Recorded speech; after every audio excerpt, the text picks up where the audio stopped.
আপনি ফেসবুক ব্যবহার করেন ঠিকই, অথচ এই মজাদার সেটিংসগুলো জানে কয়জনে বলেন?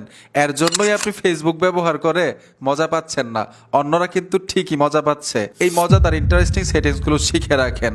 আপনাকেও ফেসবুকের বস বলবে, আপনিও অন্যদের মতো মজা পাবেন ফেসবুক ব্যবহার করে। আমি ফেসবুকে চলে আসলাম। ফেসবুকে প্রবেশ করার সাথে সাথে দেখবেন প্রচুর ভিডিও আসে। আমরা কিন্তু ভিডিওগুলো দেখি। ধরুন আপনি ফেসবুকে প্রবেশ করে একটা ভিডিও দেখলেন, সেই ভিডিওতে লাইক দেন নাই অথবা সেভও করেন নাই, আপনি আবার ফেসবুক থেকে বের হয়ে আসলেন, পুনরায় আবার ফেসবুকে গেলেন, ওই ভিডিওটা কিন্তু খুঁজে পাবেন না, সামনেও আসবে না। এখন আপনি যে দেখেছিলেন সেই ভিডিওটা আপনার দরকার, প্রয়োজন, ওই ভিডিওটা কিভাবে খুঁজে বের করবেন? খুব সহজে দেখাচ্ছি। আপনি আজ পর্যন্ত ফেসবুকে যতগুলো ভিডিও দেখেছেন সবগুলোর লিস্ট চলে আসবে ভিডিওর। আপনি খুব সহজেই আগের ভিডিওগুলো এখন আবার দেখতে পারবেন।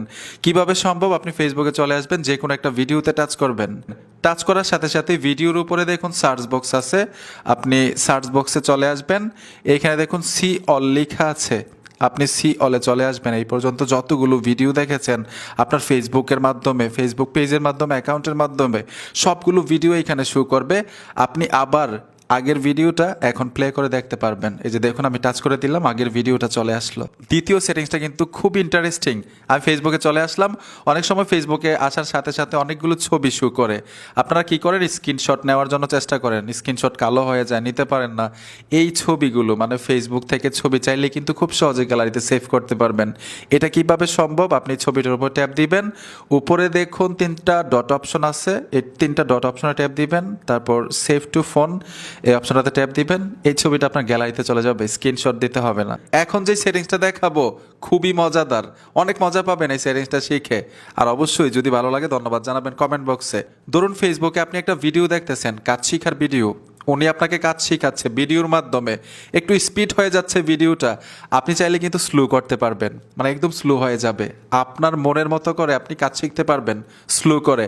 আবার ধরুন আরেকটা ভিডিও স্লো হয়ে গিয়েছে, এটাকে স্পিড করতে পারবেন। বিশ্বাস হচ্ছে না হয়তো আপনাদের, না ভাই এই সেটিংসটা মনে হবে না। আপনাদেরকে দেখাচ্ছি, ফেসবুকে চলে আসলাম, একটা ভিডিও কিন্তু অলরেডি প্লে হয়ে গেল। এই ভিডিওটাকে আমি স্লো করে ফেলবো কিভাবে? নিচে দেখুন তিনটা ডট অপশন আছে, এখানে ট্যাপ দিবেন, এখানে দেখুন প্লেব্যাক স্পিড লেখা আছে, ঠিক আছে? এই দেখুন এই সেটিংসটা প্লেব্যাক স্পিড। তো এই অপশনটার উপর ট্যাপ দিবেন, আপনি এখান থেকে স্লো করতে পারবেন, স্পিড বাড়াতে পারবেন। এই যে দেখুন আমি 0.5 দিয়ে দিলাম, একদম স্লো হয়ে যাবে, ঠিক আছে? মানে একদম স্লো।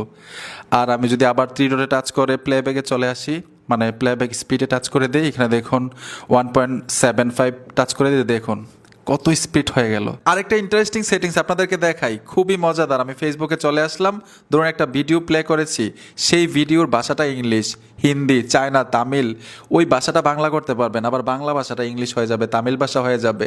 এটা এখনও মানে সবগুলো কান্ট্রির মধ্যে অ্যাভেলেবেল হয় নাই, তবে ইতিমধ্যে হয়ে যাবে, তারা আপডেট আনতেছে। সেটিংসটা কিন্তু দিয়ে রেখেছে। কিভাবে দেখবেন? যখন অ্যাভেলেবেল হবে দেখাই দিচ্ছি। আপনারা তিনটা ডট অপশনটার উপর ট্যাপ দিবেন, এইখানে দেখুন অডিও অ্যান্ড ল্যাঙ্গুয়েজ লেখা আছে, আপনার ক্ষেত্রে ট্রান্সলেট লেখা থাকতে পারে, এই অপশনটার উপর ট্যাপ দিবেন। ডন্ট ট্রান্সলেট আমাদের মানে বাংলাদেশে এখনও অ্যাভেলেবেল হয় নাই, যখনই অ্যাভেলেবেল হবে এখানে ট্যাপ দিবেন, আপনি কোন ভাষায় ভিডিওটা শুনতে চান টাচ করে দিবেন, সেভ করে দিবেন, ওই ভাষা হয়ে যাবে। তবে আপডেট নিয়ে আসতেছে, এখনও কিন্তু অ্যাভেলেবেল হয় নাই সব কান্ট্রির মধ্যে।